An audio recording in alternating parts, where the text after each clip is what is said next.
Xavier, com perceben els teus clients la distinció de la IGP?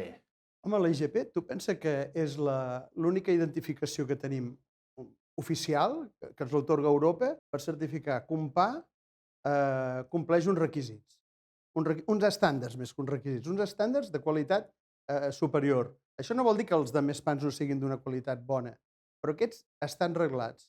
I això és important. Sofrim una auditoria, ens hem de preocupar d'una sèrie de paràmetres, però, per una altra banda, és un plec de condicions obert.